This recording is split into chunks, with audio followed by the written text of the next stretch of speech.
This reading is for somebody who's having difficulty walking away from a manipulative, abusive relationship, whether it's that of the romantic or platonic family and or friend kind.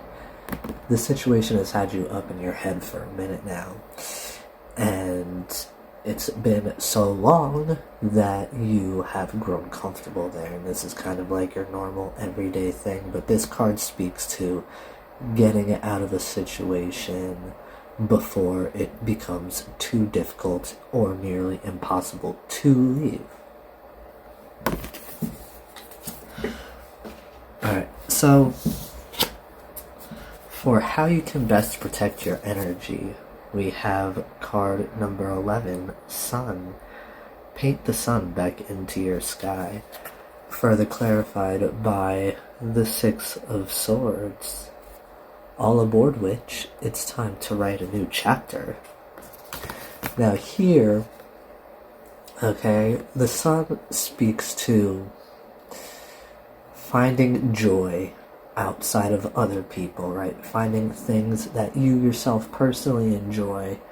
And, I feel like I could be speaking to somebody creative here, because this does speak of, artisticness, painting the sun back into your sky, creating something.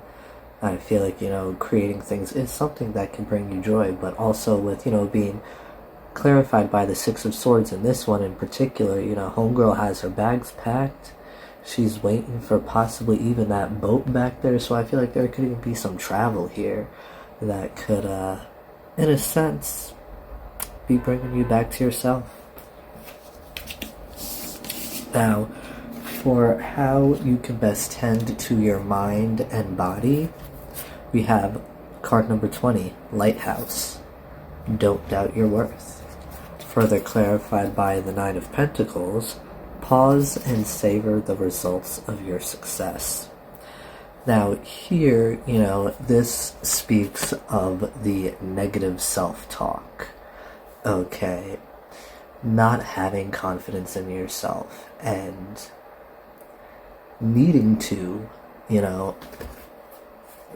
I guess in a sense, be your own cheerleader, right? It was like, in the Sun card, it speaks about being more independent and finding things that fulfill you outside of others, outside of your loved ones, right? And here, it's speaking of really not relying on other people to make you feel good about yourself, and, the fact that you are honestly currently, and again, as the cards in the beginning were saying about how you're in kind of like a toxic, manipulative situation, like this card also speaks to being like having people around you that talk down to you, that fill you with this self-doubt, and how, you need to be your own lighthouse. Don't doubt your worth, okay? You have to be the one to determine your worth. And then with the Nine of Pentacles, I feel like that's more so speaking to, like, what you will grow into, right? What you will become once you can, speak to yourself more kindly.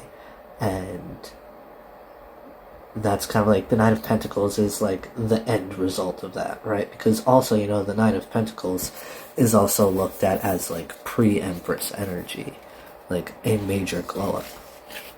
And then for the other half of that, okay, we have card number 8, Wings. You never needed those wings to fly. And then to further clarify that, we have the Seven of Pentacles. Nurture what you have and see how it grows and grows.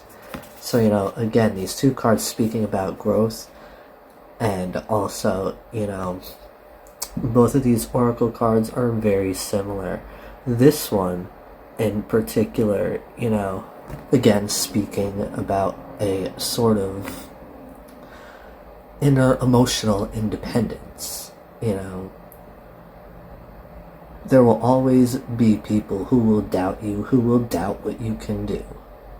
And in those moments, you know, you need to be the one to tell yourself, yes, I can.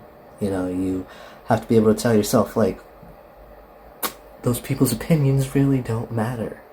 I know what I'm capable of. I know what I can do. And I'm gonna fucking do it. And it doesn't matter whether these people think I can or cannot. It doesn't matter whether they think I should or should not. I'm gonna do it because I know I'm capable. Alright, and then with the Seven of Pentacles, you know, again, that speaks to, you know, growth. And I feel like that's going to be speaking to your inner emotional growth and how that's going to change you over time. How you're going to grow more independent, you know. And even with that, you know, how you will maybe even grow your finances, because once you start believing in yourself more, you'll be doing more things that really don't make sense to other people, but it makes sense to you. And that's really, you know, your belief in yourself is what's going to help those things grow. I feel like you could possibly even be like a small business owner, a creator of sorts, and that's, in a sense, you know, whatever you're creating is going to grow from that mindset change. Now, lastly, for how you can begin to fill your cup, wrong one. We have card number 39, Raindrops. Take a chance on them. And to further clarify that, we have the Page of Pentacles. When life gives you lemons, make enchanted lemonade. I love this card.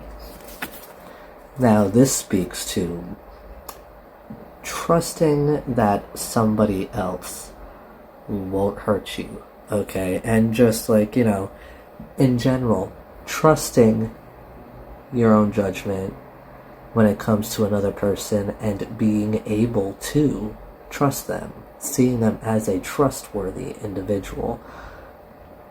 And, you know, this card in particular speaks to the fact that you're the kind of individual that has been manipulated and taken advantage of in the past, and you have closed yourself off for quite some time from people, and that's understandable. You know, sometimes that's required. We have to go back within and take a look at, you know, the traits that we have, our mindsets, the things that got us into that situation and that allowed that situation to continue, so that we can realize what we need to change in order to keep those situations from happening again. So here, you know, it's basically a sign that, you know, there is probably somebody that you've been wanting to let in, but you have not been sure. So maybe you've been keeping them at an arm's length. But, you know, here, I feel like, you know, this is the sign to let them in, and that, you know, something good can really come of this. Alright. So that is the message that I have for you today. I do hope that it serves you well. Now do be gentle with yourselves. I'll see you again soon. Bye-bye now.